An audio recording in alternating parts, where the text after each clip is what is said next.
ไปพี่น้องกำลังสิเดินทางกลับพี่น้องหาโมงแล้วพี่น้องสบายดีอีกรอบเด้อพี่น้องเดินทางกลับก่อนบ่เมื่อบ่เบาเรือเมดเซียวเมื่ออะไรเด้อขอบบุญขอบคุณของอยู่ของกินเด้อมื้ออื่นสิมากินใหม่บ่เอาดอกเงินนั่นค่าแรงนั่น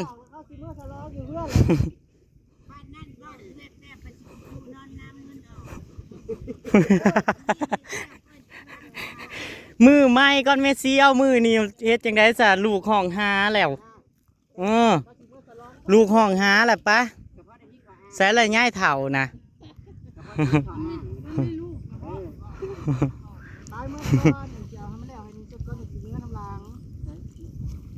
ปุ่นรถจ้ะผู้ยางปุ่นนั่งเถากับเมื่อพร้อมกันมองออกรอบเดี๋ยวพี่น้องห้าวันเปื้อนนี้เดี๋ยวห้าดำหน้านะมัวคือยังว่าบ่ได้เปื้อนไปพี่น้องเกลือเป็ดเกลือไก่เกลือหมูเกลือหมาเนาะพี่น้องแต่ว่ามื้อแรงเขาสิกินเขากับอีหยังเด๋พี่น้องขีดของกินของอยากอยู่พี่น้องรู้สิเปล่าอุ้ยว่ามื้อแรงว่าสิเปล่าเนาะไม่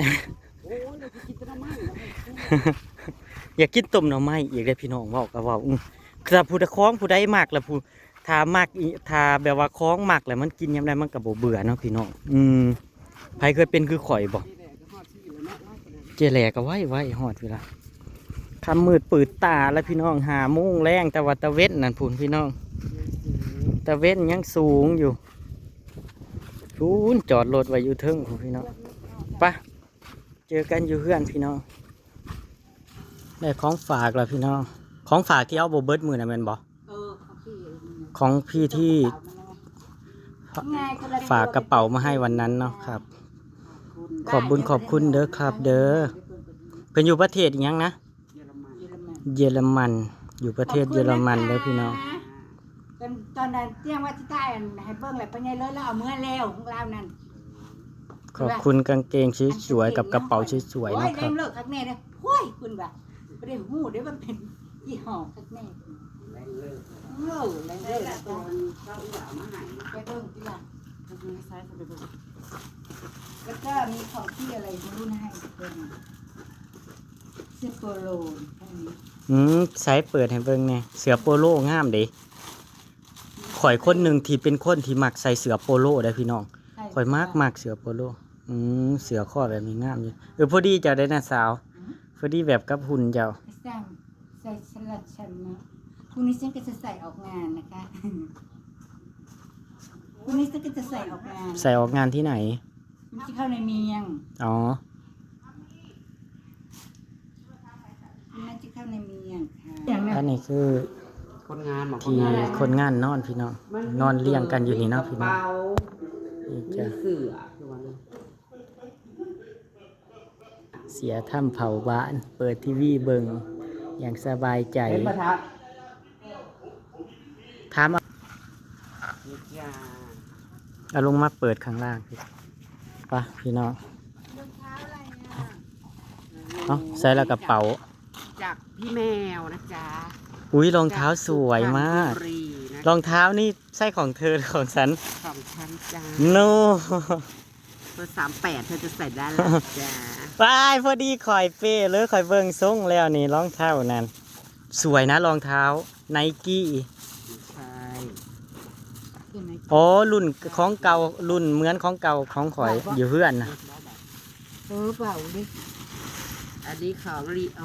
พี่อ้ายน่ะได้อีกแล้วแบบขอบคุณหลายๆด้วยครับทำไมสวยจังเลยขอบคุณมากๆด้วยครับขอให้ร่ำให้รวยถูกหวยรวยเบอร์สุขภาพแข็งแรงร่ำรวยเงินทองเนาะครับน้าสาวจะคือเห็ดตาจังซะ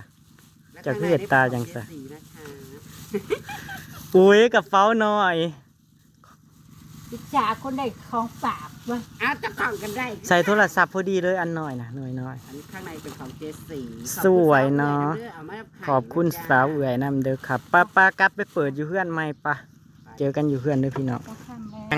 นางงามสวัสดีค่ะไปไว้เอา เดี๋ยว เพิ่งละค่ะ เดี๋ยวนี่บ่อยากสวัสดีค่ะดีขาแต่เดียวนี่ฮะโอ้ยสุดท้ายแล้วก็ตีนข่อยก็ใส่ได้คือกัน เอ้ย37 เอามาวัดดูมาวัดดูมาวัดดู ยังรุ่นยังกอบฟีพ่อแม่ แบบทำงานก่อนกีฬาคุณแม่สนุกแบบนี้ ฮะ แบบชุดออกกำลังกายนั่นนี่นะ สวยสวย กระสะพาย อันนี้สวยกระเป๋า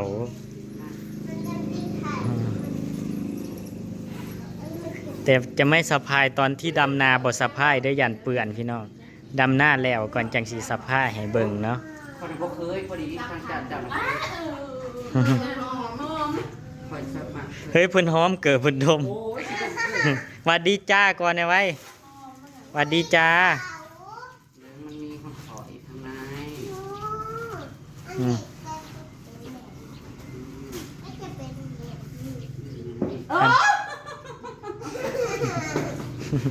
เบอร์นูเป็นจานมูและ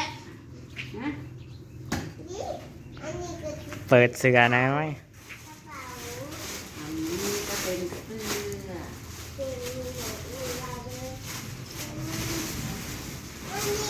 หน้า เป็นเสื้อโปโล ตึง เสื้อโปโล ๆอย่าไปทูใส่กับผิด อย่าไปทูติแหละ คนจับดงที่ซักก็ถูก นี่ตัวใหญ่เวอร์สวย พอดีข่อยอยู่ใส่ตัวนี้นะมีอย่างอยู่ใน อันนี้เป็นของพี่แมวนะจ๊ะที่ส่งมาจากทาง ขอบคุณหลาย ๆ เด้อครับ ขึ้นมาจากดันหน้ากันในของฝากเลยเลยจ้ะอันนี้คือ ส่วนอันนี้ ชุดนอน อุ๊ย ชุดนอนไม่ได้นอน สวยนะตัวนี้ ค่ะขึ้นค่ะเพราะเขาไม่ กับกางเกง กับกางเกง หลังนะจ๊ะของนอกนะจ๊ะของนอก ของนอกจากของนอก ตัวท่านได้ลองจ้ะเพราะว่ายังเกลืออยู่กันขึ้นไปนำกระเสียซุ้งก็ก่อน ใครคิดถึงจีน่าบ้าง ใครคิดถึงจีน่าบ้าง จีน่ามาแล้ว พี่น้องจีน่ามาแล้ว จีน่าทุจ้าดู เออ คือบ่ใส่เกิบไปเอาเกิบให้น้องเนี่ยดำไปเอาเกิบให้น้องเนี่ยบอสแล้วสิเหยียบน้ำนะไป เจ้ายืนอยู่หันแล้ว เต็มละ เป็นต้นไม้โคตรบอบอบอ มู บอบอบอบอบอ คือแมงวันหลายแท้ตัวเนี่ยมันเป็นอย่างนั่นแหละมันคือนอนแรกๆสิตัวนี้ตัวน่ะตัวใหญ่นะคือบทสดสื่นแท้สั้นอยู่ได้โตมันสั้นเลยนะหันเฮ้ยมันสั้นแม่นฮะมันสั้นทดๆอยู่ ตัวใหญ่นะมันติดตัวใหญ่ว่ะพี่น้องคือซึกเสามันสั่นนะสีดหญ้าโลดแล้วมันสั่นอยู่รัวามันสั่นปกติบอกกระบอกได้แหละ นั่นที่หน้าใช้เอาเกินนะ โอ้ยเคยพูดอันนี้กันเนาะเป็นอะไร ใหญ่ไว้อยู่เด้หันมันนอนอีกแหละ นั่งบนสบาย แมนตัวมันสั่นอยู่ฮะแนมเบิ่งมันสั่นทดๆอยู่สิแตบเพิ่นอีกพี่น้อง ได้แตบอีกละ เอาทักษะบู เพิ่นแตบเพิ่นอีกละถ้าบ่แตบกับบ่เศร้าพี่น้อง ตัวใหญ่กว่าหมู่นะ อีกกันเนาะ ใหญ่ไว้อยู่ได้พี่น้องพี่น้องหลายคนบอกว่าโตเร็วมากแม่นพี่น้อง ตอนมือแรกที่เอามานั่นเนาะพี่น้องต้นนิดหน่อยนั่นเฮาจนว่ามันคือน้อยแท้ผัดว่าจักมืออะไรนะ มันจะห้องมันจะ นี่มันที่เกิด เศร้าป้ายกว่าวันละพี่น้องใหญ่ทอกันเบิด ไปอัพกูมาทาแล้วจะได้ไม่ได้เสียงดัง กำลังงามพี่น้องหลังเพิ่นกำลังงามเจ้าก็เอาขาเจ้าหนีเพิ่นเฮ้ย เบาอ๋ออย่างเพิ่นสีดผู้เดียวเพิ่นว่ามันแปลกแล้วนะมันต่างมันสั่นอยู่เบิ่งโตมันสั่นเถิดโอ้ย เดี๋ยวให้มันนอนก่อน ตัวนี้พี่น้องตัวใหญ่ แต่ละมือแต่ละเดย์พี่น้อง เบิดตัวหนึ่งแล้วกันตัวหนึ่ง ถ้าเป็นซึ้งๆอย่างแนวๆแล้ว เบิดตัวหนึ่งแล้วตัวหนึ่งอันได้เฮยนอนแล้วเฮยนอนข้างในนั่นแล้วสิออกมาอีหยังโอ้ มันจับมันก็บ่กลับมันบ่ไหวเลย มันตัวใหญ่อะพี่น้องคือเศร้าร้อยเบาแล้วตัวใหญ่แล้วข่อยบอกกล้าจับเพิ่นวะให้เบาไว้สิผู้เดียวแตบเพิ่นก่อนจนเข็มโคตรมาแต่งว่าจะนอกจ้ะ ยาพี่นา บ่ว่าใครจะเปลี่ยนเชียงใหม่ไอ้นั่นก็ไอ้ ไอ้ ไอ้ยั พี่ ง น้อ ขั ง นไข่เลยก็ไม่ตื่นถ้าอยากฆ่ากันไข่ ต่อกันอยู่เบิดตัวหนึ่งแล้วก็ตัวหนึ่งแต่ละมือพี่น้องโอ้ยเนาะไว้พี่น้อง3 4 5 6 7 8 9เอาคือเก่าโตมือนะคือ7โต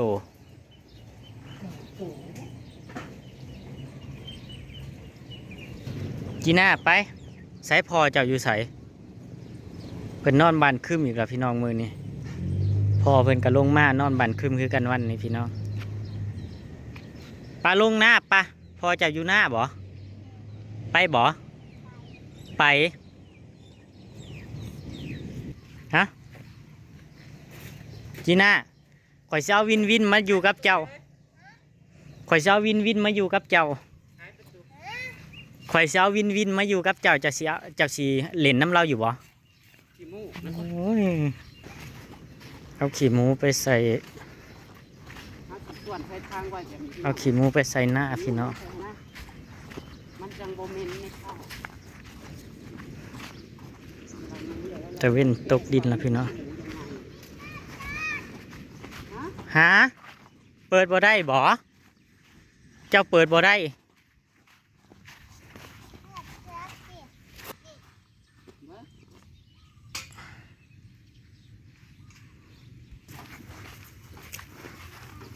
พอถึงแล้วดูมีหญ้าพี่น้องงัวก็สิออกตองขึ้นนะพี่น้องแล้วดูแรงก็จอยพร้อมหอมแหงจนลุกบ่ได้พี่น้องใส่พอเจ้า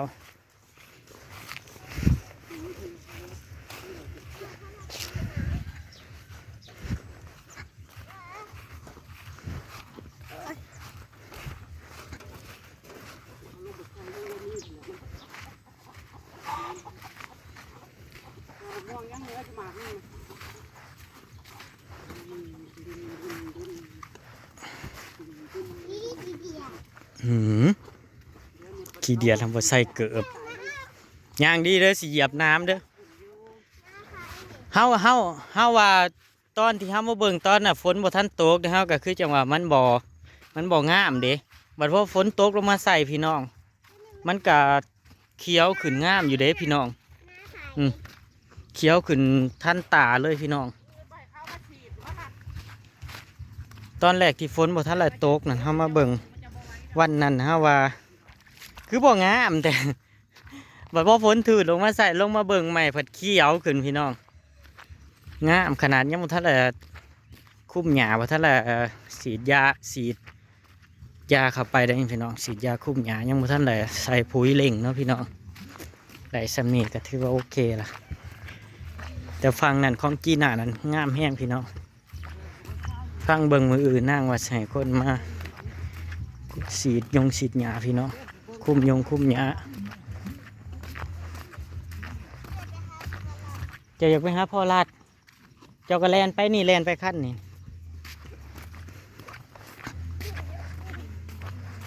เบิ่งข่าวปลานี่พี่น้องข่าวปลานี่งามได้ มาลุ้นกันพี่น้องปีนี้เขาสิได้จักสอบ ปีที่แล้วได้เท่าไรนะ ปีที่แล้ว100 ปลายพี่น้องมาลุ้นอีกปีนี้ว่าเขาสิได้เท่าไรเนาะพี่น้องหน้าวานปีนี้เขาสิได้เท่าไรอีกเนาะพี่น้องให้นี่บ่มีน้ำค้างเลยพี่น้องมันหัวมันซึมมันไหลลงหน้าป่านี่เบิดเพอหน้าป่านี่มันคอยได้พี่น้อง มากับพี่ดูนี่นะ ปี๊ดงามอีหลีเขาป่านี่พี่น้อง นี่เขา มีแต่กอใหญ่ๆงามงาม เขาแบบนี้แหละ แมนบ่ของป่านี่บ่ แม่เขาแบบ ใช้ของจีน่าอยู่ฝั่งใดซะ ดูนี่นะ ไปย่างดีเดี๋ยวสิเหยียบน้ำงามอีหลีพี่น้องยังบ่ทันละใส่ปุ๋ยได้นี่พี่น้องได้ขนาดนี้เนาะหญ้ากับบ่มีข่อยไม่เห็นข่อยยังสะอ่อนพี่น้องหน้าป่านี่ที่ดุดใหม่พี่น้องบอกคิดว่าสิงามขนาดนี้งามคักนางเสือไปใส่ให้พุ่นพี่น้องเอาไปใส่ให้หน้าป่านี่เอาเสียวปลามาลง โอ้เจ็บโอ้ยมัน มองที่เฮาสามก็งามได้พี่น้องนี่มองนี่ที่คอยสามเบิ่งเนี่ยงามแห้งพี่น้องให้ตัวนี้นั่นติเป็นเบิ่งบักใหญ่เลยพี่น้องต้องสามนี่พี่น้องคิดเบิ่งขนาดมองสามยังงามฮะ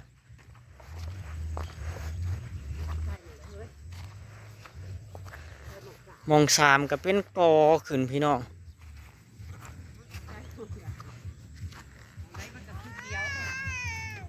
ให้นี่เขาว่าสิเอาปลามาลงพี่น้องยังว่าท่านละสั่งปลาซ้ำเอาปลามาลงไว้เราจะเอาปลาอะไรแต่ข่อยอยากเอาปลาเข็งพี่น้องมาลงบีดสิเทศจังไงคือโบเทศทั้งน้ำผมมันก็สีไหลมากพี่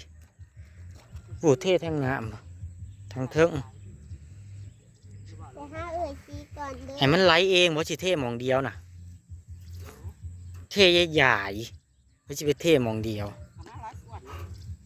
ส่วนมันคอย เลี้ยงป่าเพื่อนว่ามันสิบ่อยู่ขอยว่ามันอยู่ได้ก็อยู่ป่านะเพราะว่าคันคู่น้องมันก็สูงอยู่คันเขาโอ้ เข่ากระต่ายแล้วมั้ง เอาใส่แคมๆแถวตีนจังน่ะก็ได้มันก็สิไหลไปเดี๋ยวได้มันก็ไหลไปทั่วอยู่แล้วปูนไปใส่หมองมันบ่งามพุ่นหาใส่แต่หมองมันบ่งามนั่นพุ่นเอาไปใส่หมองสามพุ่นวะ